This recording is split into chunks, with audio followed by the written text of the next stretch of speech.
Today, we're talking about offensive notes from spring ball so far, defensive notes from spring ball so far, and we'll wrap up with the first part of our interview with Princely Umanmielen of the Florida Gators, only here on Locked On Gators. You are Locked On Gators, your daily podcast on the Florida Gators. Part of the Locked On Podcast Network, your team every day.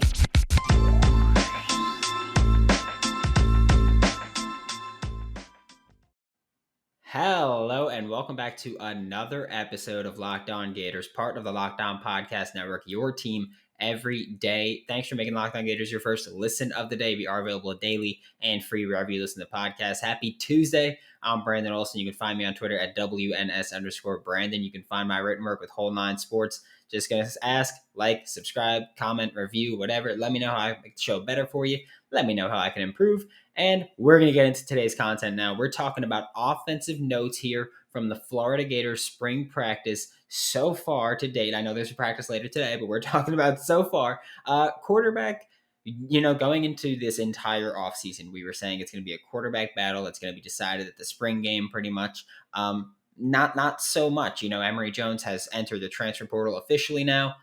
Anthony Richardson has pretty much separated as quarterback one, which is not a surprise for most of us. A lot of us were saying, Anthony Richardson. Some people are on the Jack Miller III train, but it appears that is no longer really going to be the case, barring any unexpected changes. Anthony Richardson is separating. And then we look at quarterback two, and it's Jack Miller III or Carlos Del Rio Wilson.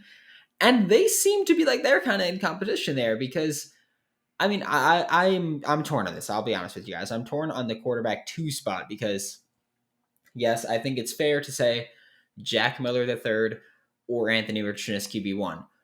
But if it's not Jack Miller III, then I think you do have a little bit of a discussion there as to who will be QB2 because the offense will change drastically should something happen to Anthony Richardson and Jack Miller III needs to step in. You eliminate a lot of the mobility and a lot of the option aspect of this offense where Jack Miller III is, I think, a very good passer, but he's obviously not as athletic as Anthony Richardson, whereas Carlos Del Rio Wilson, I have said, is kind of that happy medium here, where if Jack Miller III is QB1, I don't think you need to worry about that with Anthony Richardson because you add to the offense when you have Anthony Richardson. You don't take things away. But if Anthony Richardson is the starter and Jack Miller III is QB2, and something happens to Anthony Richardson, you kind of have to remove a good deal of the offense. Maybe not the deep balls. Maybe you just trust him to throw those, but you have to remove at least that legitimate threat of a home run runner at quarterback. So I think Carlos Del Rio Wilson being closer to Anthony Richardson in play style is kind of better if he does win the QB2 battle. I don't know how open of a battle it is, but it does seem that Jack Miller III is no longer competing for quarterback one. He is more competing for quarterback two with Carlos Del Rio Wilson, who I know a lot of fans are fans of, and I know a lot of listeners are fans of, and we really like his play style. And then you look at receiver, and the Gators, we know what we have. This has been a discussion since last season. We have big-bodied receivers. We have Jaquavion Frazier. We have Justin Shorter. We have Xavier Henderson. We have big-bodied guys. But the thing is, do we have that dynamic playmaker, that dynamic speed demon that we need, that we've been missing since Kadarius Toney? And so far, no one has separated themselves. My money would be on Marcus Burke to be that guy that separates himself as the speed threat, the deep threat, the field stretcher, if you will, as a wide receiver, whether he's in the slot or out wide. But I also wouldn't be shocked if Fenley Graham kind of separated there. Maybe not as the initial guy, but maybe as a rotational player, as that wide receiver 4 who can come in the slot and be that guy. Because when you're looking at this speed threat, you don't need someone who can run crisp, concise routes. That's great if you can, but that's not what's required. You just need someone who can run, and that could be Fenley Graham. We know he is this freaky, dynamic athlete. We know that he's a monster returner when he was in high school, and he's got that skill. Then you look at tight end, and tight end's genuinely, obviously, a little bit of a mess right now. Keon Zipperer has been the guy, and it's been expected that he would be the starting tight end this season. But depth has been a serious issue right now. Keon Zipperer has impressed on the offense. There is no doubt about that, and I'm not taking anything away from him. I will say, though, we've discussed this extensively. Head coach Billy Napier likes to run 12 personnel with 2 tight ends. And right now, we've got Keon Zipperer and defensive players that have flipped to the offensive side of the ball for the most part. And, unfortunately, it is just horrible to hear Gage Wilcox potentially career-ending injury, definitely season-ending injury. That's just a rough break there. But there's so many injuries at tight end in general right now where Keon Zipper, great that you're performing well, but someone needs to step up. And unfortunately, right now, there's not many people that are available to step up. Dante Zanders has impressed, Billy Napier said, but I think that might be as more of a Dante Zanders impressed for someone who changed positions, not necessarily Dante Zanders impressed, period. I think it's, as far as expectations go, he's exceeded them, but they weren't high. Looking at the offensive line, it's much improved since last season, although that's not really saying much. The offensive line has struggled mightily so far this season. The expectation is that this unit is much more in sync than last season, and there's a lot more depth, and a lot of the young guys have stepped up. In particular, one young guy that you will hear Princely Umanmielen talk about in our interview, and you might be a little surprised about it, but it's something that I'm excited for. And at running back, y'all know I love the running back room. You know it. Naquan Wright is healthy now, so until the freshmen come in, until Trevor Etienne comes in, we've pretty much got our group. We've got our running backs, and then we've got plus Trevor Etienne. And there's one thing that I want to talk about, because we can look at this entire running back room. We can go, look, they've got speed, they've got dynamic playmaking ability, they're explosive, they're all these things, and that's wonderful. And I want to talk about that later. That's not my key focal point right here. I love that this coaching staff, specifically Coach Giluk, is focusing a lot on pass protection with these running backs, because I've said it before, I'll say it again, and I'll keep saying it till I die, where I think if you're a running back that can pass protect, that is phenomenal for you. That was one of my favorite things about Dameon Pierce, especially when you look at the NFL. When I was in Mobile at the Senior Bowl, and I was doing these live Locked On NFL draft shows, which you should go check out if you haven't, by the way. Like they're dated now, but they've still got great information. One of the hosts, Toney from Locked On Jaguars, said one of the quickest ways to get off the field as a running back is to not be able to pass protect. If they cannot trust you in pass protection, you will not get on the field. And I will say that's not an issue with guys like Dameon Pierce. That's his strength. That's one of his strengths. And this running back room needs someone who can kind of step up as that pass protecting back. And we're hoping to see things happen, because that's a role that needs to be addressed. We like to talk about the running backs as pass catchers, but you need to be able to protect your quarterback as well, and specifically pick up the blitz. So I think that's an important part where Coach Giluk is focusing on that, and I think that's a huge part. And I think when you look at the running back room, that might become a bit of a separator in terms of who's going to get on the field more, because if you're all dynamic, you're all explosive, you're all home run hitters, you've all got solid vision, you can all create after contact, how is anybody going to separate themselves? And I think we look at pass protection as that number, or that kind of area where you can kind of solidify yourself as ahead of the competition. And we're about to flip and take over some defensive notes here. But first, I'm going to talk to you guys about Built Bar, because it's spring break time. It is April. We are only a couple of months away from summer. My vacation is in a few months, and I need to work. If you're focused on getting fit, make sure to include Built Bar in your plan. I am just terrible with my sweet tooth. That's my weakness. But luckily for me, Built Bar is coated in 100% chocolate. Most bars have 130 calories and just 4 net carbs, along with 17 grams of protein. Throw out the hidden stashes, Reese's in the desk drawer, Kit Kat in the cupboard, whatever it is. Get your 6-pack on. Built Bar is always coming out with new limited time flavors, so you'll never get bored. Built Bar Puffs are delicious. They're protein marshmallows, basically. Use promo code LOCKED15 to get 15% off of your next order. That is locked, LOCKED15 to get 15% off of your next order with Built or BuiltBar.com. Thanks again for making Locked On Gators your first listen of the day. We are available daily and free wherever you listen to podcasts. We're talking about the defensive side of the football here, and this is I'll say promising, because it seems to me that there are a ton of guys who in practice have stepped up and impressed when they really weren't expected to. So that's awesome. Antoine Powell is someone that I'm going to focus on first because he's stepping up as an additional pass rusher. And we know that the pass rush already has guys like Brenton Cox Jr., has Princely Umanmielen, has Chief Borders, has Lloyd Summerall. But having that fifth pass rusher is crucial to have over the course of the season because guys are going to get tired. Guys are probably at some point going to get hurt. Again, this is not me saying I hope someone gets hurt. It's me saying it's football. If you've played football before, you get hurt when you play it. And sometimes you can't play through the injuries that you have. And to me, that's the difference, by the way, playing hurt or injured. Injured is usually like, it's a serious thing. You probably shouldn't play. Hurt is you're fine. It's walk it off. It's one of those things. But it's great because this pass rush is something where there aren't a ton of answers right now. There aren't a ton of questions. It's pretty much just who's the depth here. We can expect Brenton Cox Jr. and Princely as our starters, but the depth is really the question, and Antoine Powell is answering that. Shoring up the depth is such a big issue here, and it's now being addressed. And then you look at the interior defensive line, and Chris McClellan has been a stud in spring ball so far, and that is great. I mean, it's no surprise, he's been impressing, but that's expected from him. He was a highly touted recruit out of Oklahoma, 4-star defensive tackle, expected to be a great pass rusher. I expect him to be an immediate contributor to this team, which is something that I discussed yesterday. I talked about freshmen yesterday a lot, and I think Chris McClellan is one of those guys who he's going to contribute to this team. I think he's just too talented to ignore here.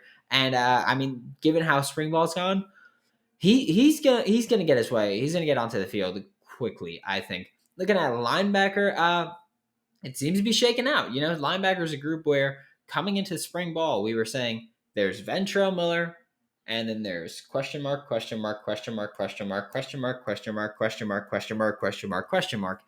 And some of those question marks, it's like the locked characters in video games. Like it's turning out. We know who it's starting to look like.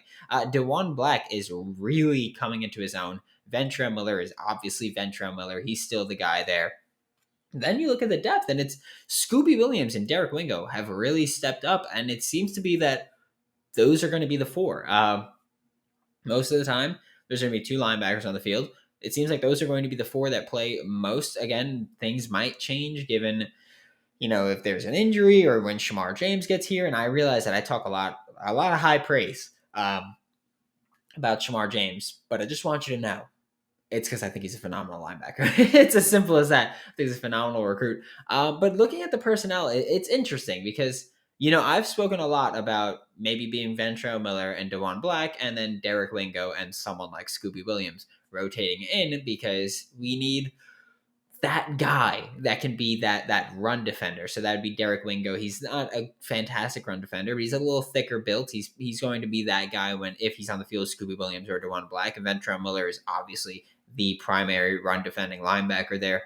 But it's going to be interesting to see the personnel that gets on the field because, maybe if it's a 3rd and short, 4th and short, we see Ventrell Miller and Derek Wingo step on the field and kind of be the guys. If it's a 3rd and long or 4th and long, I'm just saying, I'm very intrigued to see DeJuan Black and Scooby Williams if they get on the field at the same time because they're both very light players, but they're also very talented in pass coverage. So I'd like to see them as the cover linebackers. And if we play a team that wants to throw the ball 50 times a game and we go, okay, guess what? Chief Borders and DeJuan Black and Scooby Williams, you guys are going to be the primary linebackers today. You guys are going to be just in coverage, letting it happen, wrecking things, as we'll say. So I think that's going to be very intriguing to see the personnel that goes out there at linebacker. At cornerback, I'm a little hesitant to bring this up because I don't know if y'all are ready to have this discussion right now because Jason Marshall Jr. and Avery Helm have been the guys. And for some reason, a lot of listeners don't want to have that conversation with Avery Helm being one of the guys. A lot of you are like, no. It needs to be Jason Marshall Jr. and Jaden Hill or Jalen Kimber. It needs to be anybody but Avery Helm. And it makes no sense that you guys are so like children with the baby food. No. That's not the case though. Avery Helm and Jason Marshall Jr. have kind of separated themselves as the top two guys, which if you've been listening to Locked On Gators, should have been expected. And I'm sorry, I'm going to talk my talk if I'm right. I'm going to let you know that. Looking at safety, Corey Collier has been the pleasant surprise here. We knew he had potential. Personally, I didn't know if we'd see him a ton this season. I was hoping. I'm a fan of his, but look, we didn't know what would happen, but he's been solid in coverage. He reportedly had, and again, it was closed practices, closed scrimmage, but he reportedly had a phenomenal scrimmage last week. So that or this a few days ago. So that is great. He's delivering pops, he's hitting dudes, and that's great for Corey Collier. I would love to see him rotate on the field. I spoke about him yesterday as someone that could be a freshman that plays, because again, it was true freshman and redshirt freshman. So I spoke about him yesterday as someone that wouldn't surprise me if he played. And I want to see him out there. I think we're going to see a deep safety group, a lot of rotations, and I would be happy if Corey Collier was one of them. We're going to get into our interview with Princely Umanmielen, but first I'm going to talk to guys about BetOnline, because March Madness is over. That's it. It's done. The next big event is baseball starting up in a couple days, which is going to be so exciting. I can't wait for baseball season. I'm very excited. The MLB is back. Of course, I'm a Mets fan, though. Jacob deGrom is already injured, so woohoo! But BetOnline is your number one source for all of your betting needs and sports information. I've been using BetOnline for years, and this ain't cap. I've been using BetOnline for 5 or 6 years now. Whichever year Virginia lost to UMBC in the first round, that was my first year. It's not just basketball. It's not just baseball. It's not just football. It's not just sports. You can bet on reality TV, award shows. There's so much that you can bet on. Politics, if aliens are going to invade. Head to the website today or use your mobile device to learn all about the trends and action. Check out BetOnline. It's where the game starts, and it's where you're going to want to go to see how much money you made after. All right, and we are back with Locked On Gators, joined by Florida Gators defensive lineman Princely Umanmielen. How's spring ball been going for you? Spring ball's been going. It's been going smooth. Learning the new plays have kind of been a small challenge, but they're not too difficult, and they do the installs little by little. So yeah, it's been going good. Yeah, every listener here knows by now. I am a huge fan of Patrick Toney and his defensive scheme that he ran with Louisiana. I love what he can do, and I'd imagine it's a bit different because now we've got creepers coming in. And how has that been for you? Kind of just picking up this defense. It's been a small challenge, but I like it. It's like much easier than our last defense, and I know it's like his kind of defensive style is like a run stop first kind of defense. So we've been learning how to like play that differently. Okay, and if you can tell us, I don't want you to give away any of the secret sauce here, but if you can tell us, what can we expect your role to be in the defense? To be honest, I don't even know that yet. But right now, I'm like a field side defensive end. But he said like right now we're just practicing against our team's offense, so it's not like we're scheming up anything. But he said like my role, like it should be different, like coming around when we start to game plan and stuff like that. So I really don't know 100% right now. Okay. And how different is it for you to be playing under Billy Napier and this current coaching staff as opposed to the previous regime? I would say this staff is like more tight knit and like it feels more like family, to be honest. And like I would say like the last staff, it was kind of like an offense versus defensive thing. I mean, not really, but like on the field, like all the coaches, I would talk to all the coaches, but it was just like this staff is just more tight knit, and it feels like everyone's family. Yeah, it is a massive family because he's got so many on-field coaches and such a big support staff. What has the support staff been like for you as a player? Me personally, I haven't, uh, I haven't really have like built like too much strong relationships with them. I'm cool with Katie and Bree and all them, but I feel like the support staff is I feel like the younger guys lean more on them. Has there been a specific offensive lineman during spring ball that's kind of stood out to you as someone that you've noticed improvement in from last season? Austin Barber. I Yeah, think, he's someone that I've heard like in camp has been getting yeah, I solid think, snaps with left tackle and all that. yeah, I think he's gonna be a good one coming up as he gets older and starts to learn the offense more and stuff. And then going backwards a little bit, I want to talk to your recruitment a little bit, or talk about your recruitment a little bit. What was your recruitment like, and what ultimately led you to pick coming to Gainesville? Because you had offers from Texas, where you were once committed, Baylor, Texas A&M, and Auburn. Mm-hmm. Well, my recruitment, it was really like open. I really made sure I didn't have, because a lot of young guys going through recruiting, they have a lot of people in their ear like trying to tell them what to do and all this other stuff. I had those type of people, but I would just zone them out. My recruitment was like basically sold on me and what I wanted to do. Like I went on all my official visits by myself. I went on one of them with my mentor, but my parents never went on my official visits with me or nothing like that. But I had like, I lived in Austin and I was committed to Texas. So the campus was like 15 minutes away from my house, if that sometimes. And I would be up there like almost all the time. Even when I wasn't even on a recruiting visit, I would just go up there and go chill with the players and stuff. So it felt like that felt like a like it felt like as when I was in high school, like they were family and like I had close relationships with them and everything. So I committed. But then I was like, hold on, I'm thinking like too emotionally right now. Like I'm thinking about relationships and stuff where I need to be like making a business decision.